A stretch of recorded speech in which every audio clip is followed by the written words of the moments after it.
you're a bohemian, or an outdoorsy type, or just hungry for a great meal, then Portland is probably the place for you. The food culture here is famous for being very casual, a little quirky, and totally amazing.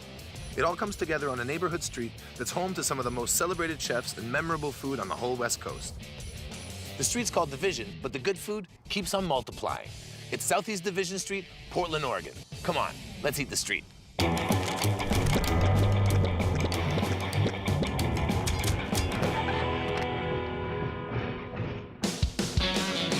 Green Hills, the Willamette River, quaint neighborhoods, no doubt about it, Portland, Oregon is a really pretty town.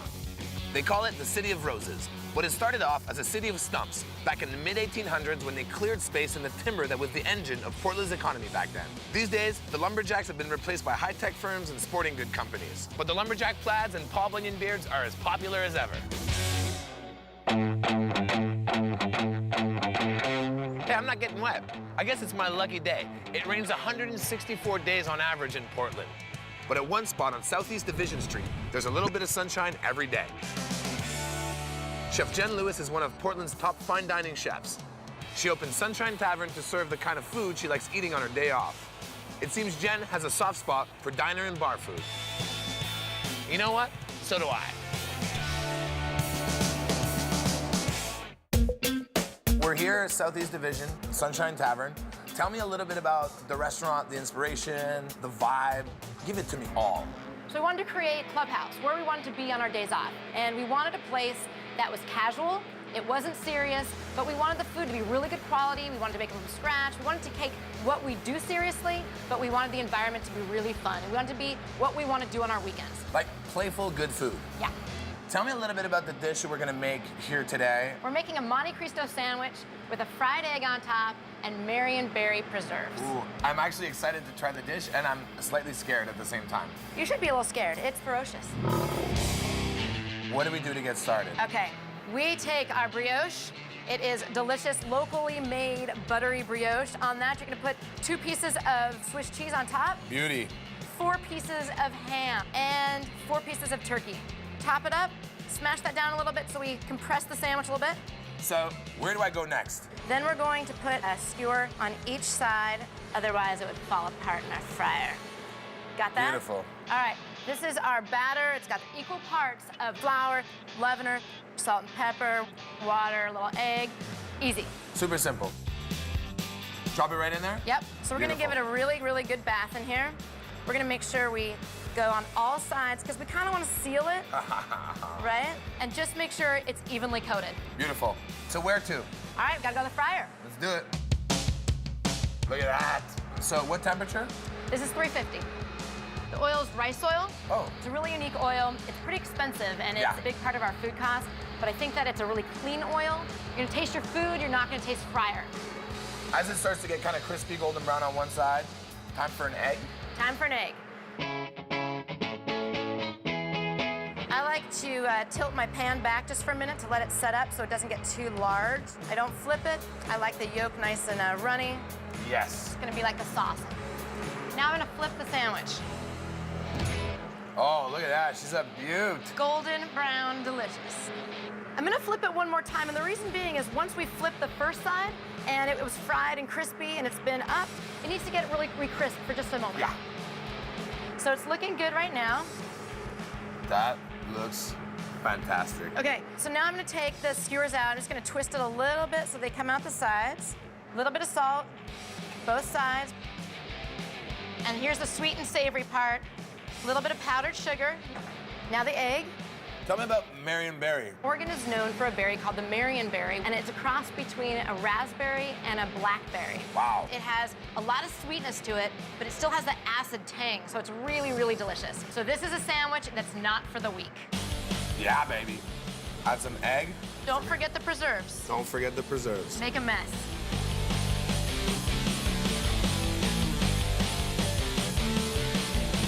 I mean, it's fantastic. Thanks, it's You know fun. what I mean? It's like perfectly melty on the inside. It's crispy, it's crunchy, it's sweet, it's salty. It's really got everything to make me happy. It does. This is food that is sturdy drinking food. It's heavy, but it's fun. It's not something you do every day. It's something you do to have a great time with. It's kind of like, you know, I've saved up all my calories for this one moment. It's worth it. It is. It totally is. And it definitely brought sunshine, so I love that. cheers. Thank you. Cheers. Thank you so much. I think I'm addicted. Here's something I bet you never said before. Let's go for breakfast at a Thai place. At Sen Yai on Southeast Division Street, Thai breakfast is an everyday thing. Chef Andy Ricker has become famous for introducing Americans to Thai food experiences most people never get outside Thailand. Or Portland. It's never too early for Thai food. Let's see what Andy has in mind. Tell me a little bit about the inspiration. Obviously, all things Thai.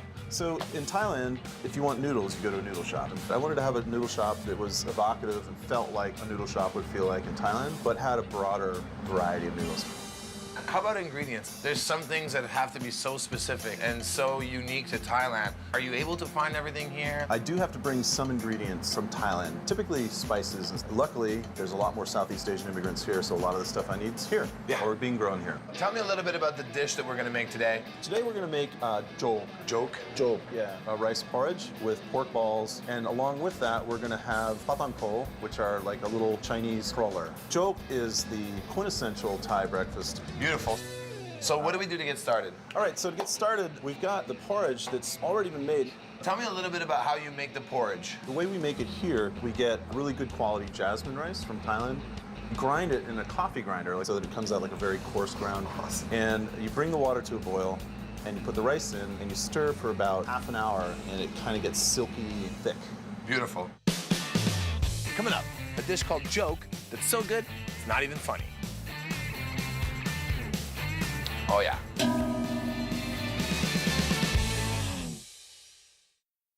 On Portland's Southeast Division Street at Sen Yai, Chef Andy Ricker is winding up his joke, a traditional Thai breakfast. So you start out with this nice thick porridge, and we're just gonna get it into a pot here.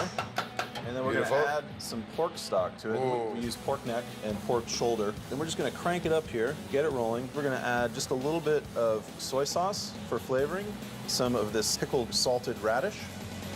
So we've also got these pork balls here we call mudang, or bouncy pork. Oh, bouncy pork. And that's made by grinding together cilantro root, pepper, garlic, and you mix it together with ground pork and fish sauce, a little bit of potato starch, some egg white,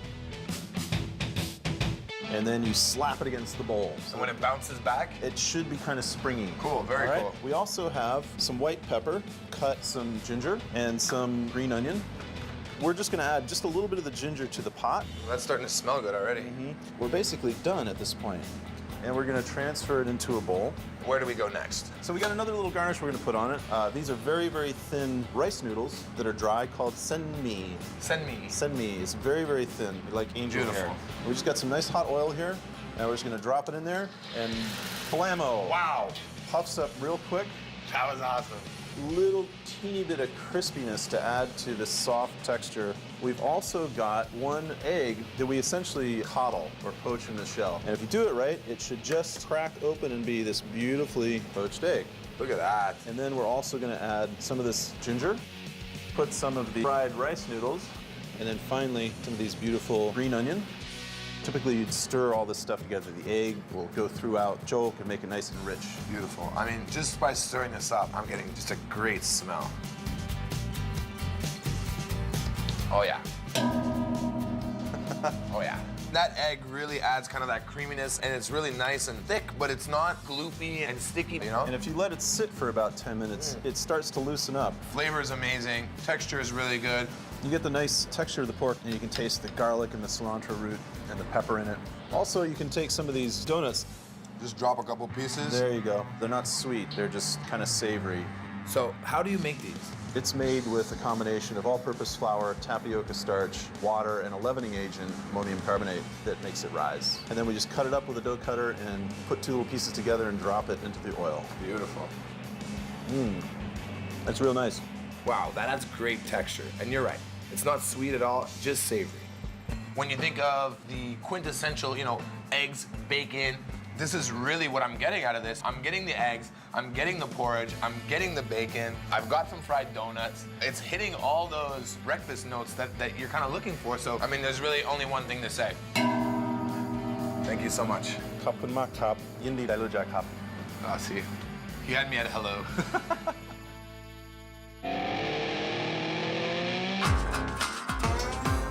When an area like Portland's Southeast Division Street blows up into a world-class restaurant row, you can usually trace it back to one or two places that were the catalyst.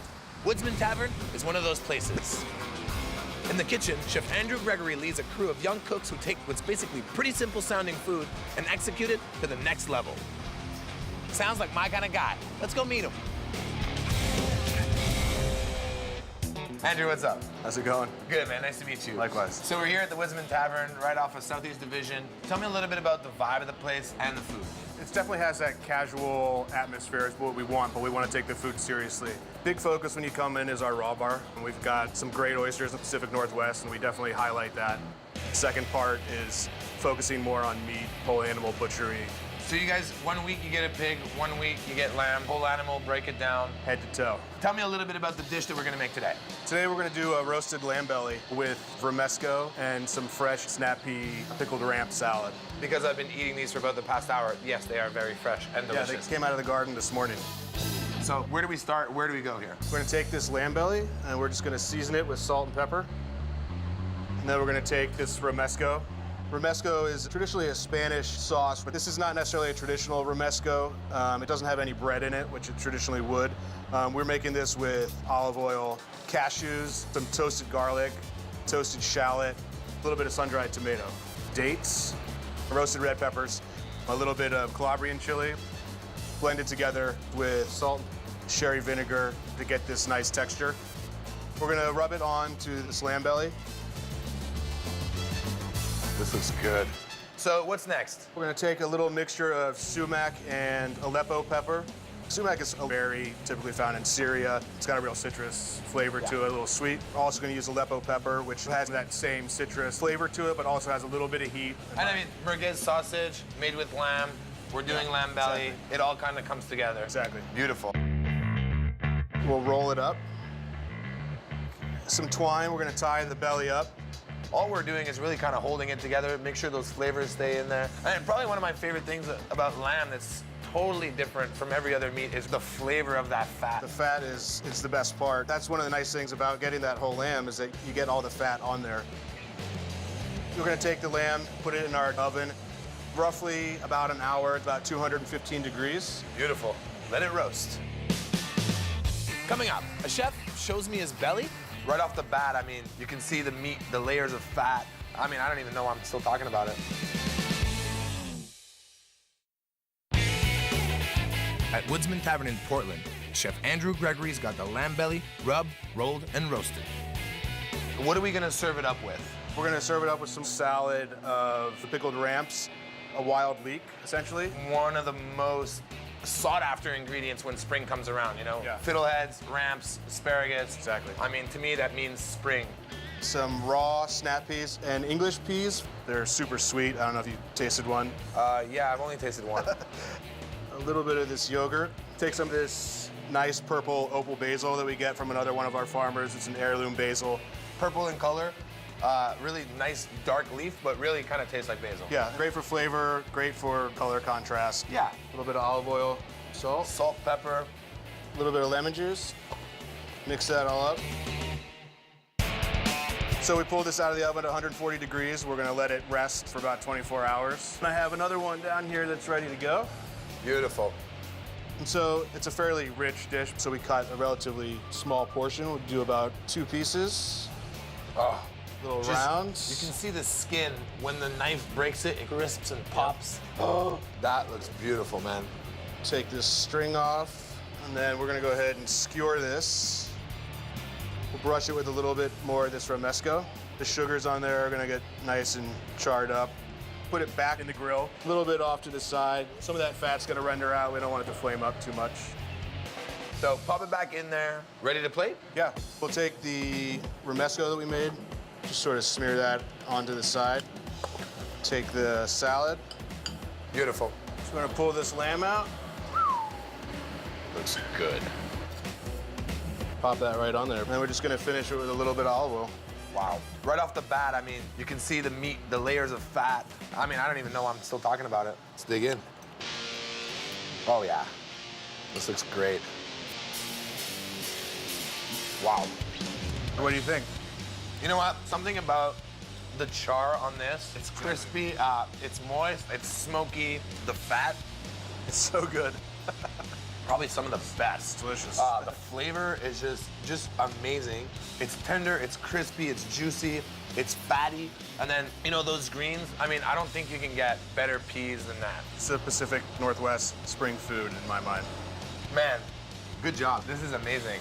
Cheers, man. Thanks a lot. Yeah, thanks for coming in. I appreciate it. I would offer you more, but It's all right. I got this. Yeah.